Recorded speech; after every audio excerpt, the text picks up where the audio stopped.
Hi guys, it's Dan at Short Physio, and this is the third part of our correcting flat feet and calf tightness series. So in this video, we're going to be going over the activation exercises that's going to help to stabilize the ankle, help to stabilize the arch of the foot. As you can just see in the model right here, this is where the arch would be, and just help to return the optimal arch height back.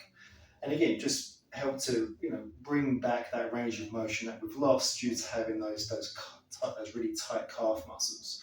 So there's a couple of exercises that I'm going to go through. I'm going to show you. They're real easy. We need little to no equipment. They're very easy to do that we can do at home. So first of all, what we're going to be working on is these muscles just down the front of our shin, which is our tibialis anterior muscle, which primarily just pulls the foot up. Okay, so this is known as dorsiflexion, and this is the movement that that a lot of individuals lose from having really tight calf muscles, and also this kind of flat foot position right here. So where the feet start to kind of collapse inwards, so that we start to lose the height of the arch.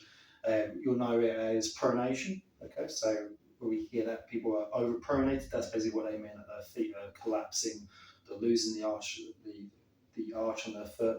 And again, their feet just tend to kind of roll out and flatten this way. So we'll start to lose the arch here. So at this point, I'm assuming you've already done the foam roll release for the calves. You've done that stretching technique that I showed you as well. So we've kind of got that range of motion back. So what we need to do now is, from the range of motion that we've gained, we need to get strong in that new range of motion. Because if we don't get strong in that new range of motion, we'll lose it. We need to still fire up those other muscles that are going to be really important at, again, allowing the knees to translate over the toes when we do our movements like our squats and our lunges. And also, again, those muscles that also help us to, again, keep that arch height. So whenever we're running or sprinting or jumping, we're not overpronating. We're keeping that arch height and we're able to, accept those forces from the ground. So we've got our feet are acting as shock absorbers, the way they should be. We're not getting any excessive stress coming through the foot, through the knees, up through the hip and into the back, because we're losing that arch. So first one's, what we're going to do is the tibialis anterior one. So this is the one that I really like. So I've got a little half foam roller here. You can get a couple of books or a couple of weight plates if you're in the gym to do this one. And what we're going to do, we're going to just put our heels on the roller or on the blocks, whatever you're using. I'm just going to go into that plank position. So I'm going to have my forearms against the wall.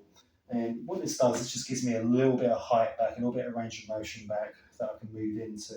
Because if we're just on the floor, it's hard to get the feet up. So again, it just gives a bigger range of motion to work through. And all I'm going to do here, again, I'm going to make sure I'm nice and straight. I'm going to squeeze my glutes. I'm going to lock my knees out, bring my belly button in. And I'm just going to curl my toes under first of all, just slightly, not too hard, not so much that they cramp, just gently curl those toes. And we're going to bring the feet up, and I'm just going to slightly turn them in. So I'm just going to swivel inwards a little bit on my heels. I'm not trying to rotate my whole leg in, I'm just moving at the ankle. So I'm just going to pull the feet up, slightly turn them in. I'm going to hold it for 4 seconds, and you really want to work on pulling those up as high as you can, as hard as you can. Really pull them up, really get those shin muscles fired up. We're going to hold it for 4 seconds. We're going to come down for 2. Pull right back up again, so pull them up as hard as you can, as high as you can, for 4 seconds, until you really start to feel those shin muscles start to burn.